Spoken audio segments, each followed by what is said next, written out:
David Eto'o, le petit frère de Samuel Eto'o, prend la défense de Rigobert Song au Cameroun. Les premiers contacts entre Julian Nagelsmann et le Paris Saint-Germain. Bonsoir à vous, chers amis téléspectateurs d'Afrique Sport, et bienvenue dans votre journal du soir, le récapitulatif des informations sportives de la journée. Mais avant de débuter, abonnez-vous sur cette chaîne pour ne rien rater de l'actualité et n'oubliez pas d'activer la cloche de notification. Chers amis, nous débutons ce tour de l'actualité avec le Bénin. On le sait tous, le Bénin est candidat à la Coupe d'Afrique des Nations 2025, raison pour laquelle la Confédération africaine de football a fait une visite de prospection au pays concernant ces stades pour visiter les infrastructures sportives du pays. L'inspection a démarré par le stade Charles de Gaulle de Porto Novo, réfectionné en 2009, mais il doit être mis aux normes. Ensuite, elle s'est rendue au stade de Général Mathieu Kérékou à Cotonou. Pour ce rappel, ce stade est le plus grand joyau sportif du pays, entièrement rénové, qui a abrité d'ailleurs la finale de la Coupe de la Confédération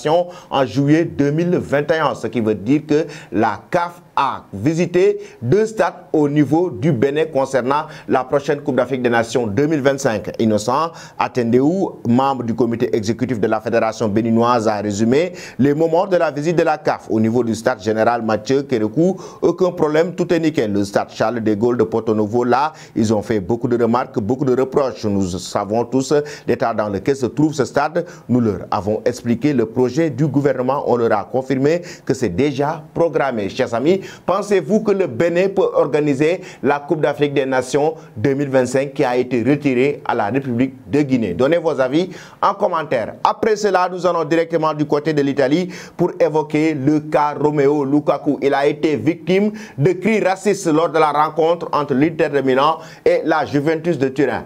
Romelu Lukaku a marqué le but d'égalisation pour l'équipe turinoise et raison pour laquelle il a jubilé. L'arbitre lui a donné un deuxième carton jaune, signe de carton rouge, et les supporters, durant toute la rencontre, ils étaient en train de lui lancer des cris de singe ou des cris de racisme, raison pour laquelle d'ailleurs le monde du football s'est levé et s'est indigné. Il a même eu le soutien de la FIFA. Certains estiment que c'est la Fédération italienne de football qui doit mettre des sanctions sévères à l'endroit de la Juventus de Turin et de ses supporters, mais la FIFA aussi a fait une sortie cinglante avec Gianni Infantino, le président de la FIFA, qui a affirmé mercredi que les insultes racistes qui ont visé Romelu Lukaku mardi à Turin étaient tout simplement inacceptables et que le racisme en toute forme de discrimination n'avait pas de place dans le football. La FIFA et moi, nous sommes aux côtés de Lukaku, a ajouté le président de la FIFA, qui dit que les victimes de ces abus doivent être soutenues et les auteurs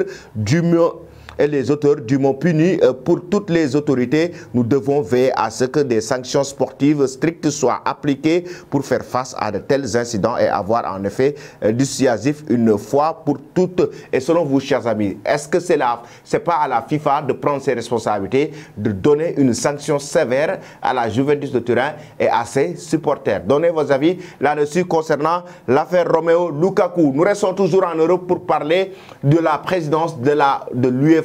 Cette fois-ci, ses frères est encore une fois réélu à la tête de la présidence de l'UEFA. Il reste à la tête donc de l'instance. Le Slovène de 55 ans a été réélu par acclamation lors du congrès de l'instance qui s'est déroulé ce mercredi à Lisbonne.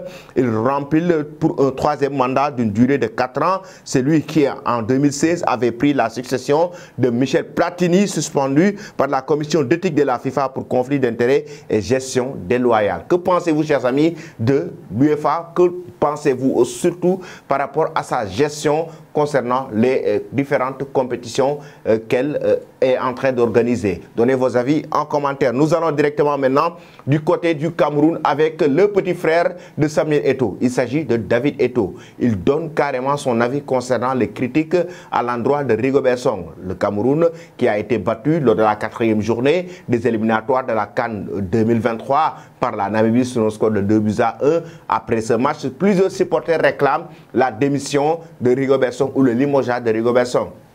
Ensuite, Samuel Eto'o, le président de la Fédération camerounaise de football, avait organisé une réunion de crise, mais il a su maintenir Rigobert Song à la tête de l'équipe nationale du Cameroun. David Eto'o, son petit frère, fait une sortie pour défendre carrément l'entraîneur camerounais. Pour David Eto'o, c'est normal que tout ne soit pas satisfait des choix du sélectionneur, mais il faut qu'on lui laisse le temps de travailler afin d'asseoir une équipe compétitive pour les prochains tournois, dont la CAN 2023 en Côte d'Ivoire. Nous ne sommes jamais contents si on appelle un tel à l'équipe nationale, on va demander pourquoi lui on l'appelle. Si on appelle un autre, on va demander la même chose. Et c'est ça le problème. Il faut laisser Song le temps de travailler, a déclaré David Eto'o, le petit frère de Samuel Eto'o. Êtes-vous d'accord, chers amis, avec lui? Rigobert Song doit-il être maintenu à la tête de cette sélection nationale camerounaise ou doit-il être limogé? Donnez vos avis en commentaire. Nous allons terminer ce journal du soir, chers amis, avec le Paris Saint-Germain et Julian Nagelsmann, l'entraîneur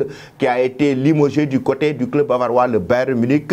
Et il y a eu les premiers contacts entre le PSG et l'entraîneur allemand, selon les médias français, tout juste licencié du Bayern. Le coach allemand discute bien avec le PSG. Selon le journaliste Abdallah Boulma, les noms de Luis Enrique et Zinedine Zidane reviennent aussi avec insistance. Le premier se rapproche vite de Chelsea, tandis que le second se veut discuter avec Neymar et vendu. Selon le journaliste Abdallah Boulma, Galtier officiera plus en tant qu'entraîneur du Paris Saint-Germain la saison prochaine. Une éviction à court terme est même sérieusement envisagée par la direction. En parallèle, le Paris Saint-Germain a établi un premier contact avec Julian Nagelsmann, bien qu'il ne figure dans la shortlist des Blues de Chelsea. Voyez-vous Julian Nagelsmann au sein de la capitale française au Paris Saint-Germain? J'aimerais que vous donniez vos avis là-dessus, ou bien même c'est Zinedine Zidane ou Luis Enrique que vous voyez diriger le club de la capitale française pour pouvoir remporter la Ligue des Champions. Donnez vos avis, chers amis, en commentaire. C'était tout pour votre journal du soir. Toi qui me suis et qui ne t'es pas encore abonné sur Afrique Sport, c'est le moment de le faire. En même temps, n'oublie pas d'activer la cloche de notification. Merci, chers amis, et très bonne soirée.